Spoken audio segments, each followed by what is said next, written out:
Il s'agit d'un rare manuscrit biblique orthodoxe éthiopien, écrit à la main nanga, la langue sacrée d'Éthiopie. Composé de 52 feuillets et de 102 pages, il a été soigneusement conservé et rédigé par des scribes qui ont consacré leur vie à cette œuvre. Pendant près de 2 ans, un manuscrit a dormi dans les montagnes d'Éthiopie, caché du monde, préservé dans le silence. Il était écrit dans une langue si rare que peu de gens pouvaient le lire, que déchiffrer les hiéroglyphes égyptiens. Les hiéroglyphes égyptiens étaient les systèmes d'écriture officiels utilisés dans l'Égypte antique 5 ans plus tard. Ce texte n'était pas destiné au public jusqu'à présent. En 2025, des érudits l'ont enfin traduit, et leur découverte pourrait bien bouleverser tout ce que nous pensions savoir sur Jésus. 40 jours d'enseignement après la résurrection. Des secrets sur la vie, la mort et l'âme humaine qui n'ont jamais été consignés dans la Bible. Vous savez, la Bible, ce livre unique en son genre. Mais pourquoi ce savoir a-t-il été caché si longtemps?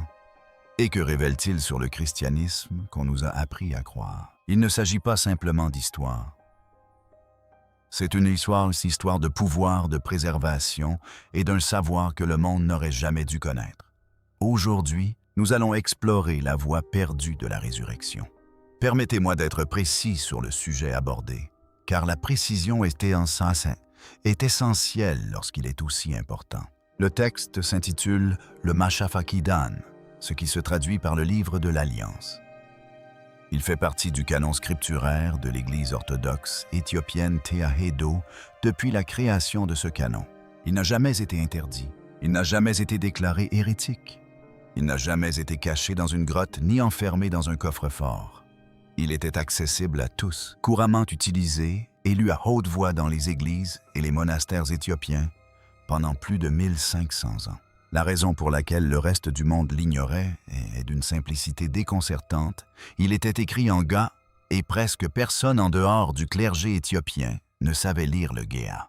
Malgré toute son ambition, l'érudition occidentale s'est concentrée pendant des siècles, presque exclusivement, sur les manuscrits grecs, latins et hébreux. Si un texte n'était pas écrit dans l'une de ces trois langues, c'était comme s'il n'avait jamais existé. Le christianisme éthiopien, bien qu'étant l'une des plus anciennes traditions chrétiennes continues au monde, était au mieux considéré comme une curiosité, au pire totalement ignoré. Les érudits étudiaient l'architecture éthiopienne et oubliaient les écritures éthiopiennes. Ils admiraient les églises taillées dans la roche sans jamais se demander ce qui s'y lisait. Le Mashafakidan contient un récit unique dans le monde chrétien. Les 40 jours entre la résurrection de Jésus et son ascension. Une période que la Bible occidentale mentionne, mais qu'elle approfondit à peine. Dans les évangiles les plus connus des chrétiens, la résurrection est traitée comme un simple rappel. Jésus ressuscite apparaît à quelques personnes. Celles-ci lui donnent quelques instructions et il monte au ciel. Le récit s'accélère comme si les auteurs étaient pressés d'en arriver à la fin. Mais le texte éthiopien ralentit le rythme. Il s'attarde sur ces 40 jours à la manière d'une caméra qui s'attarde sur une scène cruciale que d'autres cinéastes auraient coupée. Et ce que cette perspective élargie révèle, c'est un Jésus qui accomplit quelque chose que la tradition occidentale néglige presque totalement. Il n'accomplit pas de miracle pour prouver sa survie. Il ne fait pas d'apparition publique pour convaincre les sceptiques. Il enseigne en privé intimement, directement. Il s'assoit avec ses disciples les plus proches et leur montre comment percevoir le monde autrement. Non pas ce qu'il faut croire, mais comment le percevoir. La distinction entre ces deux choses constitue la faille qui divise en deux toute l'histoire du christianisme. Et les enseignements du Mashafakan ne sont pas des arguments théologiques, mais des instructions spirituelles. Jésus parle du silence comme d'une technique sacrée, non pas l'absence de son, mais une pratique active qui ouvre un canal entre l'esprit humain et ce que le texte décrit comme la lumière vivante. Il décrit la prière non comme une liste de demandes adressées au ciel, mais comme un alignement géométrique de l'âme, un repositionnement de la conscience, qui permet de recevoir ce qui est déjà donné. Il parle de la perception comme du véritable miracle, expliquant à ses disciples que la plupart des gens ont les yeux voilés par la peur, et que la véritable vision émane des cœurs ouverts par l'émerveillement. On peut lire dans un passage « Vous demandez des preuves, mais je vous donne la perception. Vous cherchez des signes, mais je vous donne le silence. » Cette seule phrase suffit à bouleverser 15 siècles de débats théologiques, car elle suggère que tout l'appareil de la foi fondé sur les preuves, les reliques, les arguments, la quête acharnée d'une preuve historique de la résurrection, n'a jamais été l'essentiel.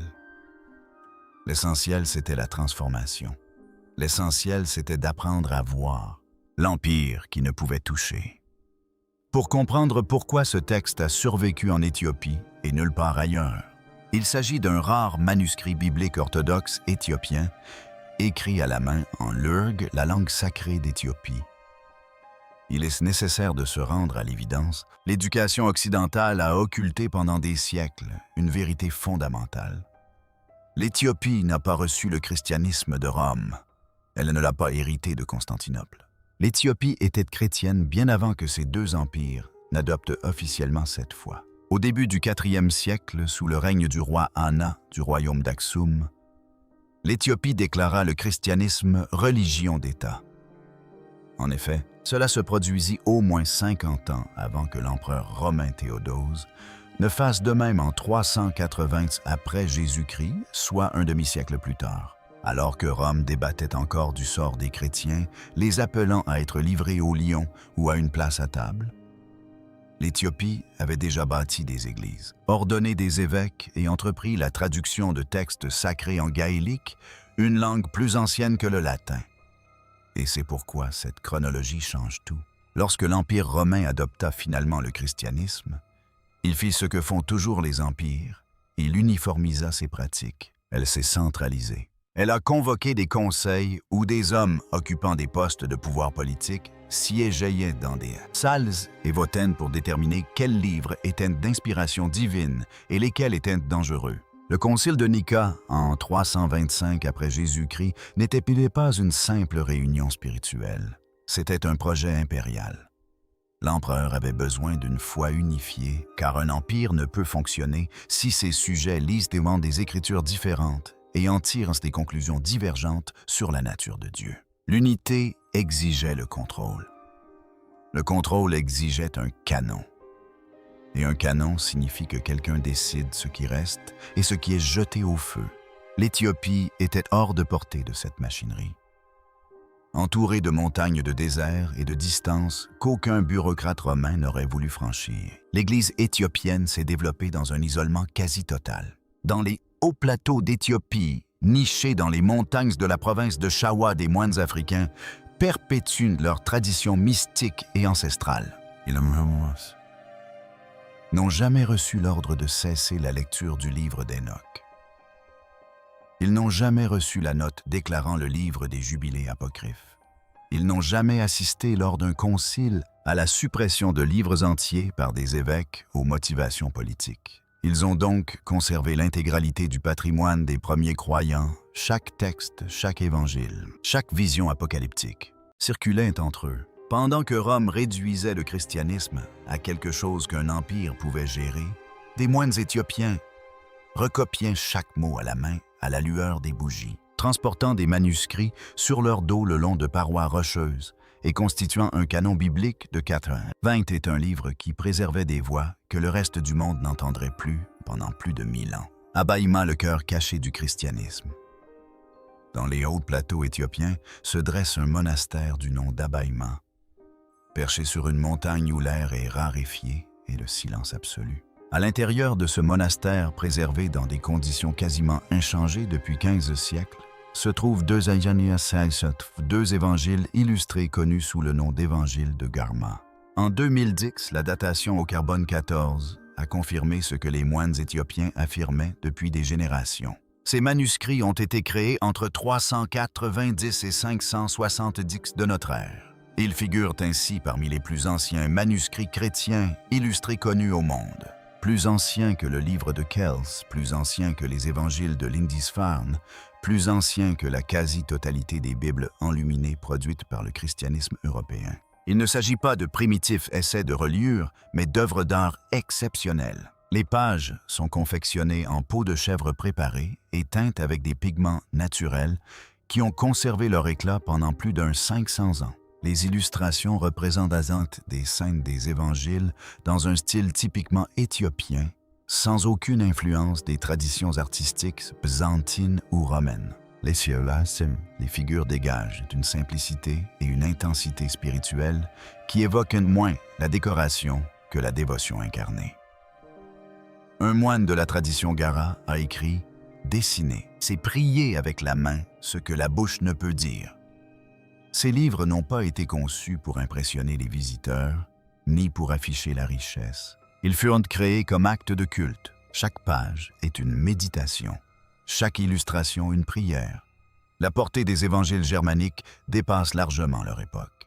Ils témoignent d'un fait que l'historiographie occidentale a constamment minimisé. Alors que l'Europe entrait dans la période communément appelée le Moyen Âge, que l'Empire romain d'Occident s'effondrait et que l'alphabétisation européenne chutait, les chrétiens éthiopiens produisaient des manuscrits enluminés d'une sophistication remarquable. Ils disposaient d'un clergé instruit d'une tradition littéraire établie, d'un vocabulaire théologique en gaès capable d'exprimer des idées complexes sur la nature de Dieu et la structure de la réalité, et d'une culture artistique produisant des chefs-d'œuvre de narration visuelle. Il ne s'agissait pas d'un avant-poste périphérique du christianisme, peinant à rivaliser avec les centres de foi méditerranéens. Il s'agissait d'une civilisation parallèle, pleinement formée, profondément enracinée, et à bien des égards, plus avancée dans la préservation de la pensée chrétienne primitive que tout ce qui se passait en Europe à la même époque. L'idée que le christianisme se soit répandu d'ouest en est de Rome vers le reste du monde n'est pas seulement une simplification excessive. Elle est fausse. Le christianisme s'est épanoui simultanément en de nombreux lieux, et l'un de ses premiers et plus éclatants développements a eu lieu sur les hauts plateaux d'Afrique de l'Est, comme en témoignent des manuscrits encore lisibles aujourd'hui. Ces livres ont été effacés par Rome. Examinons ce qui a été précisément supprimé et pourquoi, car les détails sont importants. Le livre d'Hénoch, connu dans la tradition éthiopienne sous le nom de premier Hénoch, fut l'un des textes les plus lus du monde antique. Il est cité directement dans le Nouveau Testament. L'Épître de Jude, présente dans toutes les Bibles jamais imprimées, contient une citation directe d'Hénoch. Il ne s'agit ni d'une paraphrase ni d'une interprétation, mais d'une citation mot pour mot d'un livre que l'Église occidentale a par la suite déclaré non biblique. Le livre d'Hénoch fut lu par les premiers chrétiens. Les pères de l'Église y firent référence. Il influença l'imaginaire apocalyptique qui donna naissance au livre de l'Apocalypse, puis il fut supprimé. Les raisons invoquées étaient d'ordre théologique. Le livre était trop mystique, trop visionnaire. J'étais trop préoccupé par les rouages du ciel et les mouvements des êtres célestes. Mais la véritable raison était d'ordre structurel.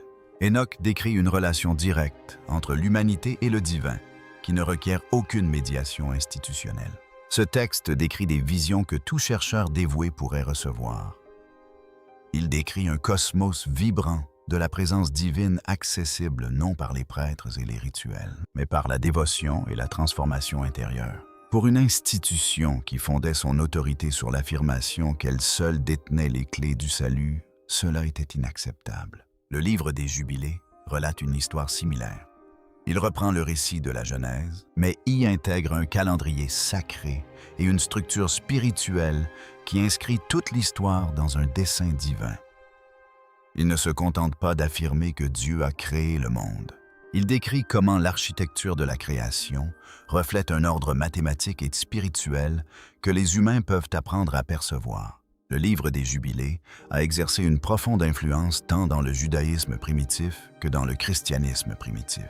Lors de la découverte des manuscrits de la mer Mortée, plusieurs exemplaires du livre des Jubilés y furent trouvés confirmant son importance pour certaines communautés juives, au moins durant les siècles précédents et suivant la naissance de Jésus. Cependant, à l'instar du livre d'Hénoch, il fut exclu du canon biblique occidental. Trop complexe, trop mystique, trop stimulant pour les croyants qui pourraient croire pouvoir comprendre la structure du divin sans intermédiaire. L'Éthiopie a conservé ces 2 livres, non pas comme lectures complémentaires, ni comme documents historiques intéressants, mais comme textes sacrés fondamentaux.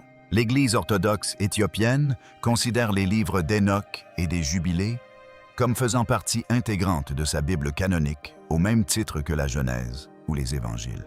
Ils sont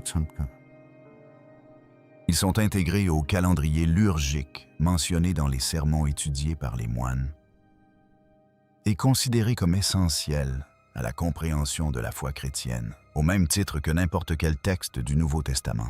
Les moines qui ont préservé ces livres n'étaient pas des rebelles.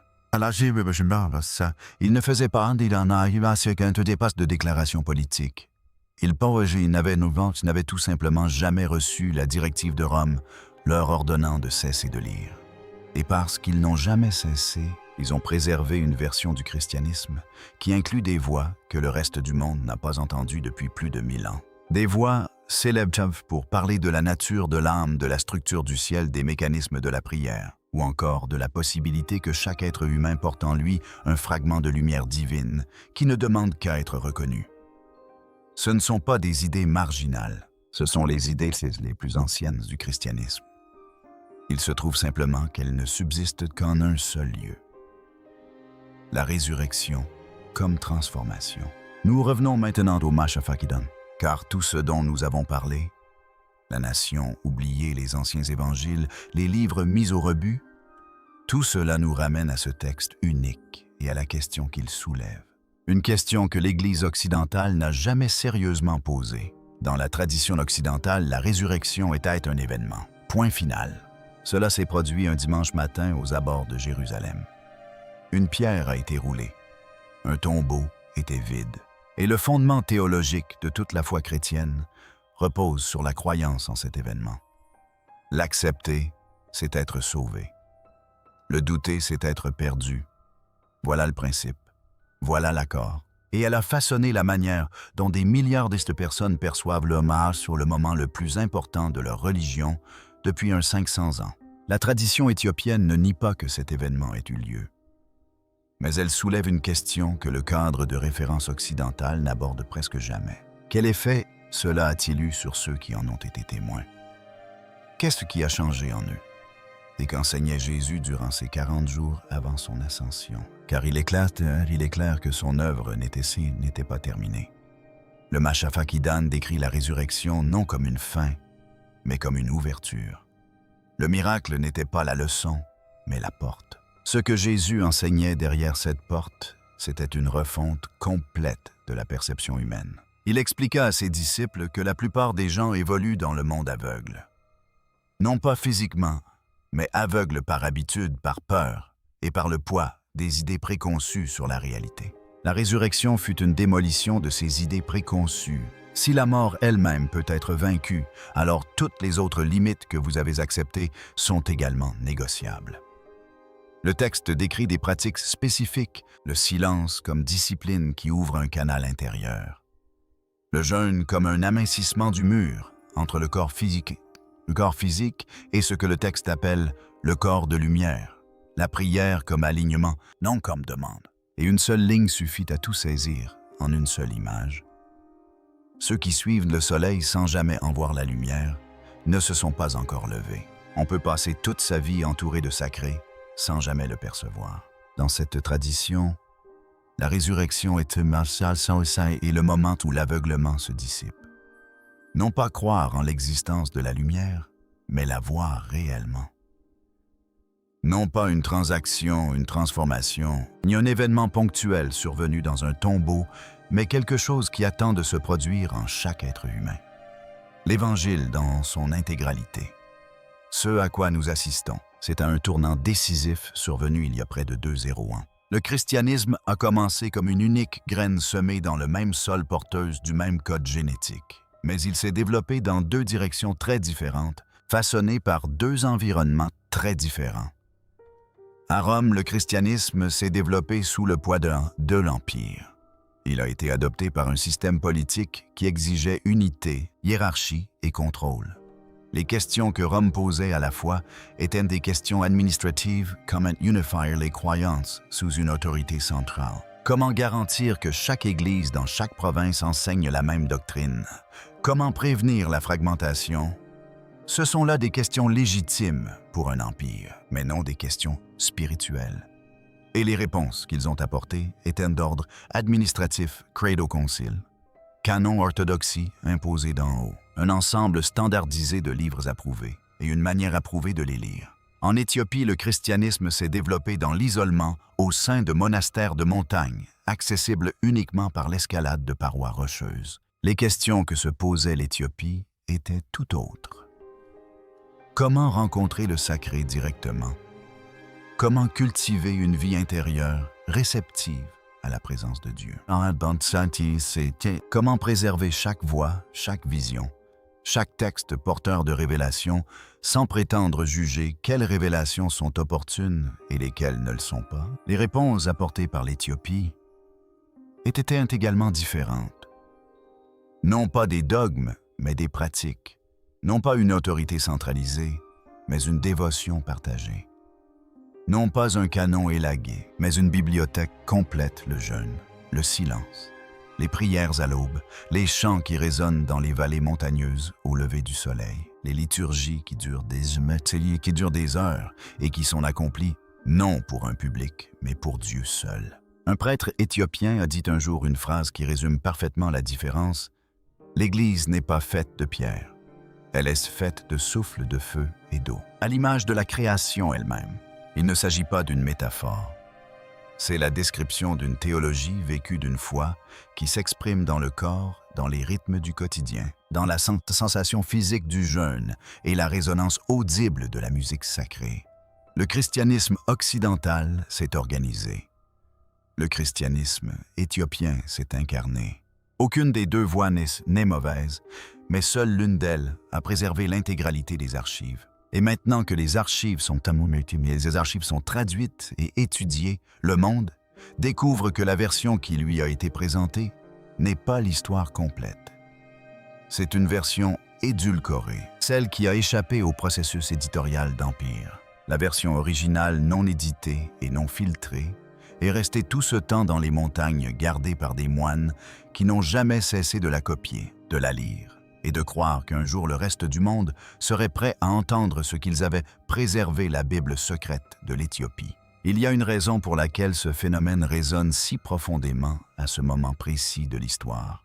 Partout dans le monde occidental, un nombre record de personnes quittent les religions organisées. La fréquentation des églises diminue. La confiance dans les institutions s'effondre. Mais le plus fascinant, c'est que la plupart de ces personnes ne deviennent pas athées.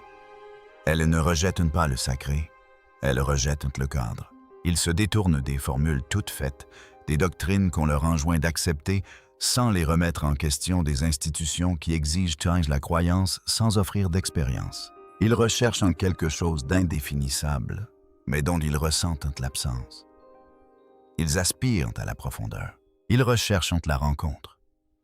Ils recherchent la transformation, pas seulement l'information. Et c'est précisément ce qu'ils recherchent, conservé dans des manuscrits vieux de 1500 ans. La tradition éthiopienne propose des pratiques non de simples préceptes. Elle offre le silence, le jeûne, la respiration sacrée, l'harmonie avec les rythmes naturels. Elle offre une vision de la foi qui ne se résume pas à ce que l'on accepte de croire le dimanche matin, mais à la manière dont on apprend à voir au quotidien. Elle présente un Jésus qui n'est pas une figure guerre historique sujette à controverse, mais une présence vivante à rencontrer.